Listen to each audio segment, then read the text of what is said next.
ये रेडियो वर्षा है। वर्षा टाइम्स में आपका स्वागत है। अनियंत्रित स्कॉर्पियो ने मारी टक्कर, एक किशोर की मौत, मृतक महिला के पुत्र को मिला मुआवजा, एक स्कूली छात्र रहस्यमयी ढंग से गायब और जमीनी विवाद को लेकर खूनी संघर्ष, 18 नामजदों पर प्राथमिकी दर्ज। वर्षा टाइम्स के साथ मैं नवनीत। अब वर्षा टाइम्स विस्तार से। फुलवरिया संवाददाता के अनुसार क्षेत्र के बिरसा बथुआ गांव के समीप बथुआ बाजार मेरगंज मुख्य सड़क पर सोमवार को विपरीत दिशा से जा रहे अनियंत्रित स्कॉर्पियो वाहन ने ई रिक्शा को जोरदार टक्कर मार दी। जहां ई रिक्शा के परखच्चे उड़ गए, वहीं उस पर सवार मां बेटे गंभीर रूप से घायल हो गए। घटना को अंजाम देने के बाद दोनों चालक फरार हो गए। घटना की सूचना पर पहुंची पुलिस ने घायल मां बेटों को इलाज के लिए स्थानीय रेफरल अस्पताल फुलवरिया में भर्ती कराया। साथ ही क्षतिग्रस्त ई रिक्शा व स्कॉर्पियो को थाने ले आया गया। उधर अस्पताल के डॉक्टरों ने प्राथमिक उपचार के बाद स्थिति नाजुक देख गंभीर रूप से घायल मां बेटे को बेहतर इलाज के लिए सदर अस्पताल गोपालगंज को रेफर कर दिया, जहां सदर अस्पताल पहुंचते ही किशोर की मौत हो गई। वहीं उसकी मां जायदा खातून का पैर टूट गया है, जिसका इलाज चल रहा है। वह मृतक किशोर फैजल इमाम 8 वर्ष का था, जो क्षेत्र के माड़ीपुर टोला भरपटिया गांव के निवासी अब्दुल करीम उर्फ तस्लीम अंसारी का पुत्र था। घटना की सूचना मिलते ही घर पर परिजनों में कोहराम मचा रहा। परिजन दहाड़ मारकर रोने लगे। घटना के संबंध में बताया जाता है कि मृतक किशोर के पिता अब्दुल करीम उर्फ तस्लीम अंसारी दिल्ली रहकर मजदूरी का काम करते हैं। घर पर उनकी पत्नी अपने छोटे छोटे बच्चों के साथ रहती हैं। ईद का त्योहार नजदीक आने पर अपने पुत्र फैजल इमाम के साथ जायदा खातून घर से भाड़े के ई रिक्शे पर सवार होकर बथुआ बाजार में ईद की खरीदारी करने गई थी। खरीदारी करने के बाद पुनः ई रिक्शे पर सवार होकर पुत्र के साथ वापस आ रही थी। वहीं जैसे ही बिरसा बथुआ गांव के समीप पहुंची तो दुर्घटना की शिकार हो गई। घटना की सूचना पर स्थानीय मुखिया अल्ताफ हुसैन परिजनों से मिलकर सांत्वना दे रहे थे। उधर थानाध्यक्ष कैप्टन शाहनवाज ने बताया कि घटना में क्षतिग्रस्त ई रिक्शा व स्कॉर्पियो को थाने ले आया गया है। घटना में दोनों चालक फरार बताए जाते हैं। मामले की छानबीन चल रही है।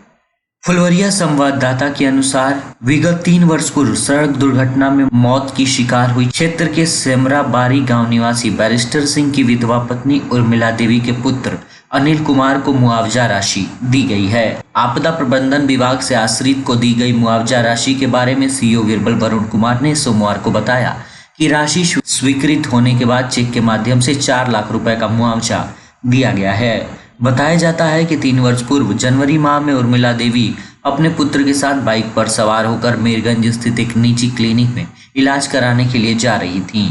वहीं जैसे ही मिस्र बतरहा बाजार स्थित चौक पर पहुंची कि तेज गति से जा रहे एक ट्रक की चपेट में आ गई, जिससे घटना स्थल पर ही उनकी मौत हो गई। वहीं उनका पुत्र बाइक सवार अनिल कुमार घायल हो गया, जिसके लिए उनके पुत्र ने डेथ क्लेम किया था, जिसका भुगतान आज किया गया है। शक्तिपीठ थावे दुर्गा मंदिर में चैत्र नवरात्रि की तैयारी शुरू हो गई है। कल यानी 9 अप्रैल से शुरू हो रहे चैत्र नवरात्र की तैयारी धूमधाम से शुरू हो गई है।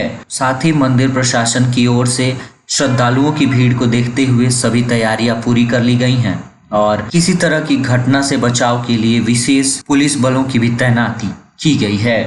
फुलवरिया क्षेत्र के सवनहा गांव निवासी छोटे लाल शाह का पुत्र स्कूली छात्र सन्नी कुमार पिछले 4 दिनों से रहस्यमयी ढंग से गायब है, जिसकी काफी खोजबीन करने के बाद उसकी मां सविता देवी ने अज्ञात के विरुद्ध अपहरण की प्राथमिकी आज दर्ज कराई है, जिसमें अपने पुत्र कर दी जाने की आशंका जताते हुए वरीय पुलिस पदाधिकारी से भी गुहार लगाई गई है।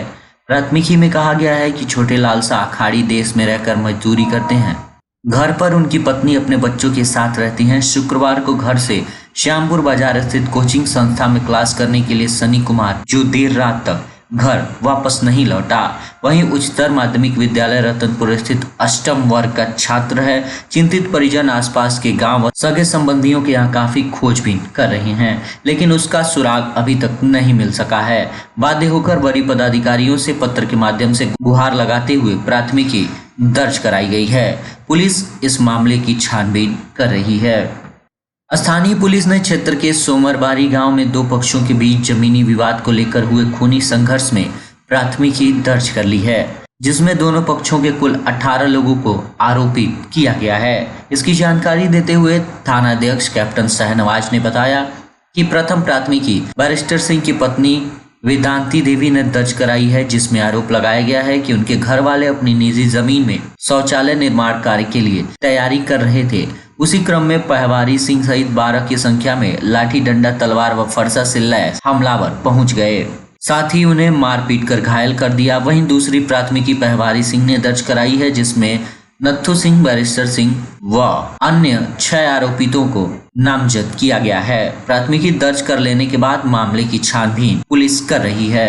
बैकुंठपुर स्थानीय थाना क्षेत्र के हेमू छपरा गांव में कुछ लोगों ने मां बेटे को धारदार हथियार से मारकर घायल कर दिया।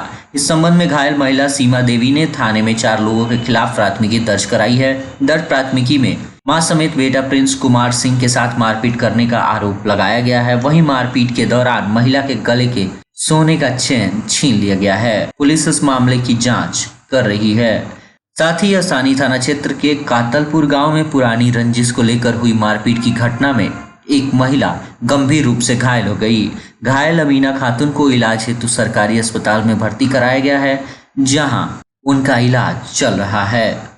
मांझागढ़ संवाददाता सुधीर श्रीवास्तव ने बताया कि मांझागढ़ पुलिस ने गुप्त सूचना पर थाना क्षेत्र कोयनी गांव के मोहन चौधरी के पुत्र सुभाष चौधरी के घर छापेमारी कर 12 लीटर देसी चुलाई शराब के साथ सुभाष चौधरी को गिरफ्तार कर उत्पाद अधिनियम के तहत FIR दर्ज कर सोमवार को जेल भेज दिया, जिसकी जानकारी मांझागढ़ थाना प्रभारी संग्राम सिंह ने दी। और अंत में सुर्खियां एक बार फिर। अनियंत्रित स्कॉर्पियो ने मारी टक्कर, एक किशोर की मौत, मृतक महिला के पुत्र को मिला मुआवजा, एक स्कूली छात्र रहस्यमय ढंग से गायब, पुलिस कर रही है मामले की जांच। और जमीनी विवाद को लेकर खूनी संघर्ष, 8 नामजदों पर प्राथमिकी दर्ज। वर्षा टाइम्स का ये अंक यहीं समाप्त हुआ। नमस्कार।